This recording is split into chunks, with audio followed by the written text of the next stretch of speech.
Sarvepalli doctor Radhakrishnan के जन्मदिन को शिक्षक दिवस के रूप में मनाया जाता है। ऐसे में आप उनके विचारों को किस स्तर से लेते हैं? ऐसे में उनके विचारों को बहुत अच्छे स्तर से लेते हैं। और राधाकृष्णन जी का जन्म 5 सितंबर 1988 को हुआ था। वे पहले अपने देश के उप राष्ट्रपति बने थे और उसके बाद प्रधानमंत्री के रूप में आए और राष्ट्रपति के रूप में आए। उसके बाद से उनका जो भी कार्यकाल था वह बहुत ही बेहतरीन था। आपके अनुसार आज के समय में शिक्षक की भूमिका कितनी बदली हुई है? आज के अनुसार आज के डेट में शिक्षक की भूमिका बहुत ही बदली है। जो पहले के शिक्षक जो पहले की प्रणाली थी उसमें और आज के डेट में जो भी प्रणाली है शिक्षा का वह बहुत अंतर है। आपके विद्यालय में जो है शिक्षा के साथ साथ संत संस्कारों पे कितना जोर दिया जाता है? किस हमारे वहाँ विद्यालय में शिक्षा के साथ साथ संस्कारों को बहुत ज़्यादा जोर दिया जाता है। एक अच्छे शिक्षक की क्या भूमिका होनी चाहिए? एक अच्छे शिक्षक की भूमिका जो कि है विद्यालय में और एक विद्यालय में जहाँ भी रहें वह बच्चों के प्रति एकदम भावुक रहें और बच्चों को आगे जैसे भी हो सके वैसे आगे को बढ़ाने के प्रेरणा दें, वही अच्छे शिक्षक हैं। पुराने शिक्षा पद्धति में और नए शिक्षा पद्धति में क्या अंतर आप लोगों को नजर आ रहा है? क्योंकि आप लोग जबकि पढ़े हुए हैं उस समय शिक्षा प्रणाली कुछ और था, इस समय का कुछ और है। ऐसे में आप लोगों को शिक्षकों को किस तरह की चुनौतियों का सामना करना पड़ रहा है?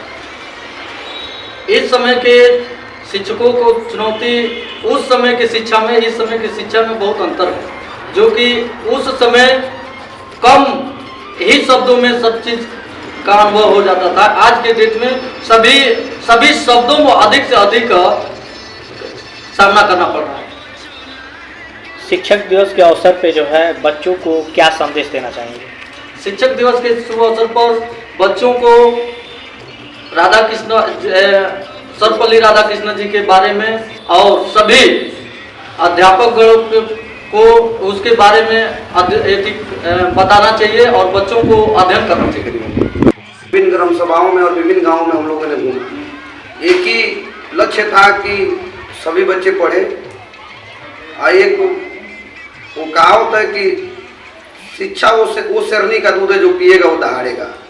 तो उसके साथ उसी को अभियान को लेके अभी लगातार हम लोग माइक के माध्यम से हर गार्जियनों को रोड पे बुला के और पूरे ग्राम सभाओं में घूम अभियान एक चलाया गया कि सभी लोग अपने बच्चों को पढ़ाएं। आज शिक्षक दिवस पे जो है बिशनपुरा ब्लॉक का ये जो विद्यालय है बुद्धा इंटरमीडिएट कॉलेज, प्रभात फेरी निकाली गई है। प्रभात फेरी सुबह 9:15 बजे से निकली है और लगभग 12 बजे तक ये कार्यक्रम चला है। ऐसे में शिक्षक दिवस पे बच्चों को और विद्यालय परिवार को आप क्या वो? पहले मैं डी के मौर्य की तरफ से आप लोगों को बहुत बहुत धन्यवाद। और शिक्षक दिवस के आप लोगों के साथ गुरुजन के साथ सभी छात्र छात्राओं को शिक्षक दिवस की बहुत बहुत बधाई और शुभकामनाएं। और प्रभात फेरी जो निकाली गई थी उससे यही प्रेरणा दिया जा रहा था कि जो शहर से दूर के इलाके हैं, गांव हैं, जहां पे गरीब परिवार के लोग अपने बच्चों को सही तरीके से हर एक प्रकार की पढ़ाई नहीं करा पा रहे हैं, शिक्षा नहीं दे पा रहे हैं, उन्हें भी जागरूक करने का काम किया जा रहा था। और रही बात शिक्षक का क्या रोल होता है, अगर विद्यार्थी अगर किसी क्लास में अगर उनके पढ़ाए हुए सब्जेक्ट से अगर नहीं संतुष्ट हैं तो विद्यार्थी फेल नहीं है, वो अध्यापक वो स्कूल फेल है। यह शिक्षा प्रणाली से मेरे अकॉर्डिंग मैं यह समझता हूँ।